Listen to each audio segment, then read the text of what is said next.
Et bienvenue mes chers frères d'une autre maman sur la voix d'Enki. Aujourd'hui, je tenais à dédier ce podcast en hommage aux cris des pères, aux cris des papas qui n'arrêtent pas de hurler dans le silence le plus atroce, le plus horrible. Et ce podcast est pour leur donner une voix, car ils luttent pour leurs enfants dans des situations d'une injustice inouïe. Aujourd'hui, je veux vous parler d'une histoire particulièrement bouleversante, celle de Stéphane, un père dont le fils a été enlevé par sa propre mère. Mais ce n'est pas tout, mes chers frères d'une autre maman.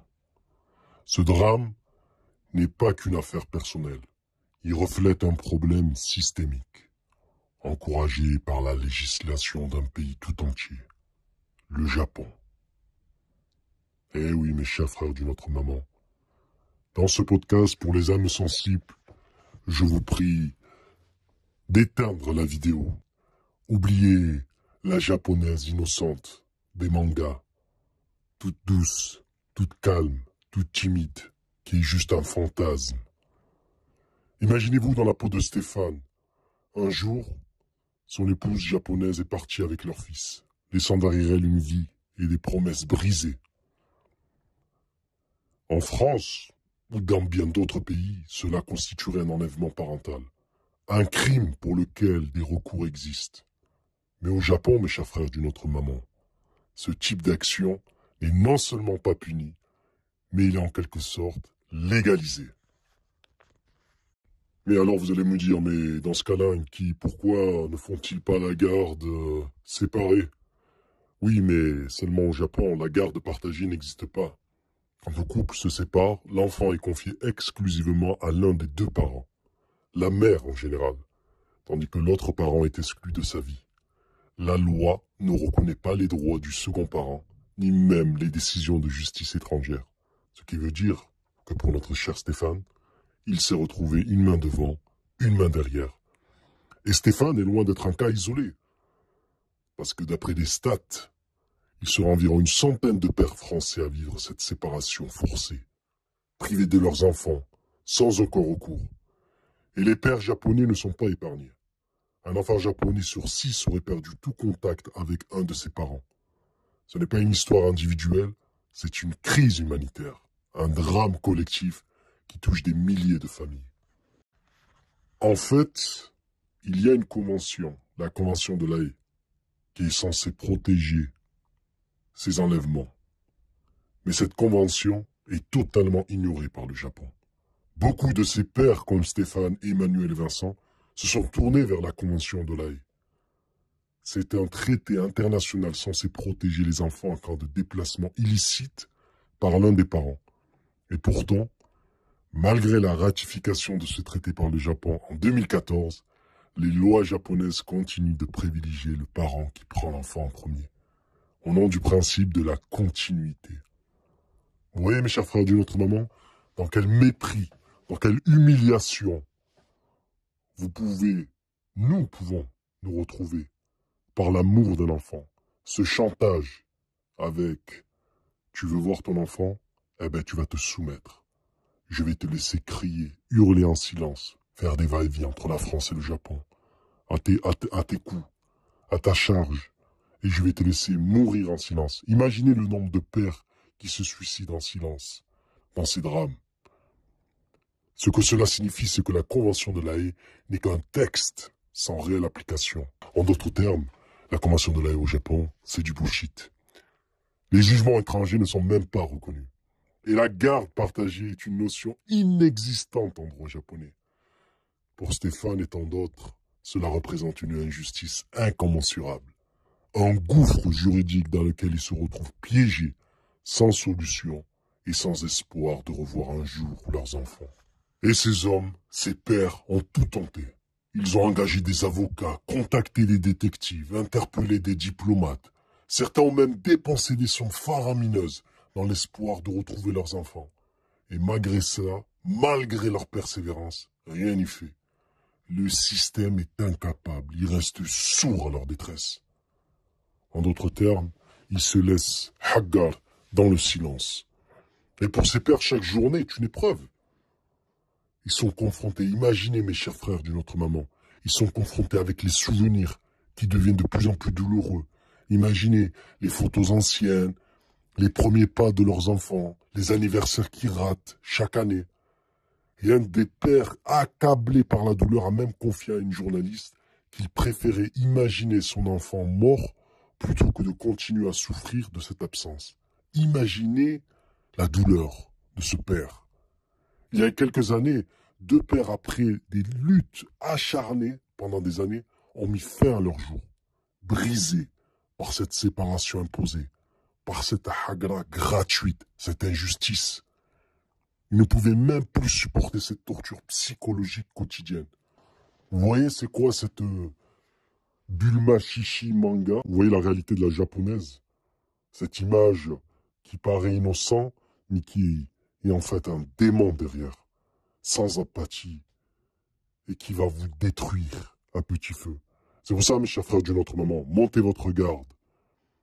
Il y a encore beaucoup de personnes qui ne sont pas au courant de ce jeu-là, en disant « je vais quitter l'Europe, la France, car c'est devenu un féminisme toxique, des femmes névrosées, mais je vais trouver quelque chose qui va vers l'Asie, quelque chose qui va peut-être m'accorder un semblant de construire une famille, en pensant que le Japon, c'est comme la Thaïlande, que le Japon, c'est comme les Philippines, que le Vietnam, c'est comme le Japon, alors que c'est en Asie, mais c'est des cultures totalement opposées. L'Asie, c'est vaste, et le Japon est un pays très développé. Mais il y a des problèmes de société qui sont l'antipode de ce qui fait rêver le Japon, c'est-à-dire ses infrastructures, son histoire, les samouraïs, les arts martiaux, les mangas. C'est un autre délire, mes chers frères d'une autre maman. Je vais vous raconter comment Emmanuel s'est fait avoir. Terriblement. Un jour où tout a basculé. Et il s'en souvient avec douleur. Ce moment où il est rentré chez lui et a découvert sa maison entièrement vidée. Imaginez-vous dans cette situation, mes chers frères d'une autre maman. C'était l'anniversaire de son fils de 3 ans. En un instant, toute trace de leur vie de famille avait disparu. Même la toise marquant la croissance de son enfant avait été arrachée du mur. Imaginez le mépris de ces sorcières. Lorsqu'il a tenté de porter plainte, la police ne s'est même pas déplacée. Et plus tard, il a découvert des vidéos où son ex-épouse mettait leur fille dans le coffre de la voiture sans aucune précaution. Imaginez, mes chers frères d'une autre maman, la haine, la rage qu'on peut ressentir à ce moment-là, dans une société où l'homme n'a pas le droit de se défendre, où l'homme, le moindre pas qu'il va faire, qui est jugé comme violent, c'est-à-dire vouloir protéger la prunelle de ses yeux, sera automatiquement condamné, puni. Imaginez cette humiliation, parce que ça concerne des milliers de parents. Stéphane, Emmanuel, Vincent, tous sont des enfants qui sont désormais des fantômes dans leur vie. Ils continuent d'envoyer des cadeaux, des messages, des lettres, enfin ils essayent, mais ils n'arrivent jamais à avoir la certitude que ceci est parvenu à leurs enfants. Et je vous mettrai d'ailleurs dans la description un lien de la vidéo qui montre l'humiliation que Stéphane subit quand on lui montre la photo de son enfant de dos pour affirmer que son enfant a reçu le cadeau. Et vous verrez dans la vidéo à quel point la belle-mère méprise cet homme. Bien sûr qu'il y a des maris qui peuvent être mauvais, mais est-ce qu'un mari mauvais veut dire un père mauvais? Imagine le mec, imaginez ce gars-là. Il est parti, il va au Japon. Il y va pour faire une surprise à son enfant. On lui donne même pas ce droit humain de l'entendre, de le toucher, de le sentir. Et en guise de reconnaissance pour dire qu'il a reçu son cadeau, parce qu'il a dû faire un scandale devant la police, qu'est-ce qu'on lui montre? Une photo de son fils, de dos, avec le cadeau. Quand j'ai vu cette vidéo, j'avais la rage au ventre. J'avais la rage au ventre et franchement, des fois, la loi du talion devrait s'appliquer. Comment se fait-il qu'un enfant qui naît d'un père et d'une mère soit ainsi arrachée du père, comme si que la meuf avait fait l'enfant toute seule. Vous vous rendez compte de l'humiliation? C'est totalement un mépris impardonnable. Et le pire dans tout ça, le pire, c'est le silence des autorités. Les autorités, elles font que dalle. Les ambassades, les consulats, censés protéger les citoyens, n'ont apporté aucune aide à ces pères. Lorsqu'ils ont cherché de l'aide, ils ont été confrontés à des refus, des renvois, avec des avocats, et au final, une totale indifférence. Et pire que ça, on dirait que les relations diplomatiques et commerciales entre le Japon et leur pays d'origine, de ces pères, ils sont plus importants que leur combat. Alors que là, on parle de cas humains. C'est incroyable. Et vous savez ce que j'ai trouvé, mes chers frères du Nord moment sur Internet? Qu'il y avait apparemment 26 ambassadeurs européens, 26, qui ont adressé une lettre officielle au gouvernement japonais. Et vous savez c'était quoi la réponse du gouvernement japonais? Silence radio. Donc, pour clore ce podcast un petit peu douloureux, je voudrais dire que